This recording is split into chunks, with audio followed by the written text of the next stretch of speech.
বকুল মাজগাঁও সাংস্কৃতিক LP স্কুলত আমাৰ ৰাইজে হেৰি হৈছে সমাগম দেখিছোঁ। বতৰো বৰ ফৰকাল, ভাল লাগিছে। আমি এইটোৱে বিচাৰিছোঁ যিয়ে পাৰ্টি উঠক নিকা স্বচ্ছৰে যাতে কামখিনি আগবঢ়াই যায়, আমি সেইটোৱে আৰু আমাৰ অনুৰোধ আৰু আমাৰ আশা।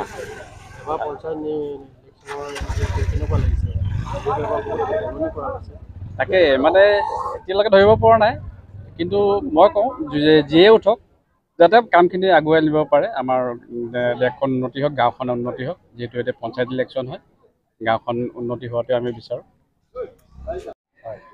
মই এগৰাকী নাগৰিক হিচাপে ভোটটো দিছোঁ। মই নিজৰ ভোটটো মই বিচাৰোঁ এনেকুৱা এজন প্ৰাৰ্থীৰ নিৰ্বাচন হওক যিয়ে সমাজখনৰ কাৰণে কাম কৰে, তাকে মই সেইটোৱে বিচাৰোঁ। ধন্যবাদ। নমস্কাৰ, জয়তে সকলো অসমবাসীলৈ মোৰ আন্তৰিক শুভেচ্ছা আৰু আন্তৰিক শ্ৰদ্ধা জনাইছোঁ। আজি পঞ্চায়ত ইলেকশ্যন আমাৰ গাঁৱত যথেষ্ট সমাগম হৈছে।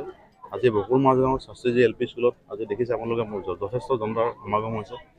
আৰু ইয়াতে এটা কথা মানে অকল ইলেকশ্যন বুলি বা ভোট গণনা বুলি এইটো নহয়, ভোট যে সকলোকে দিম সেইটো কথা নহয়। নিজৰ এজন স্বচ্ছ প্ৰাৰ্থী লাগে।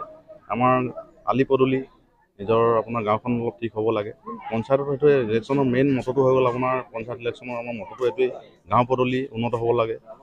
তাকে এইখিনি কৈ আৰু সকলো যিমানখিনি উঠিছে আমাৰ প্ৰাৰ্থী সকলোৱে শুভেচ্ছা জ্ঞাপন কৰিছোঁ। সকলোৱে যে উজ্জ্বল ভৱিষ্যত কামনা কৰিছোঁ।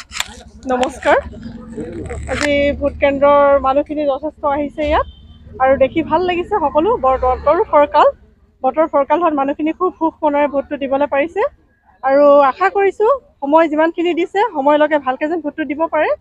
আৰু কেনেধৰণৰ প্ৰাৰ্থী জয়যুক্ত বিচাৰে?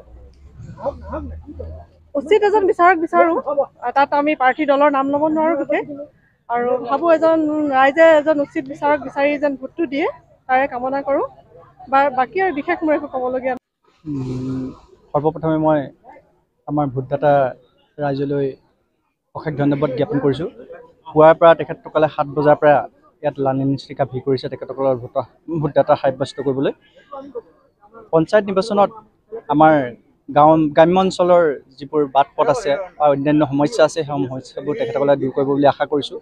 আৰু যোগ্য প্ৰাৰ্থীক আমি যাতে নিৰ্বাচিত কৰি পঠিয়াব পাৰোঁ, তাৰ বাবে আমি আপ্ৰাণ চেষ্টা কৰিম।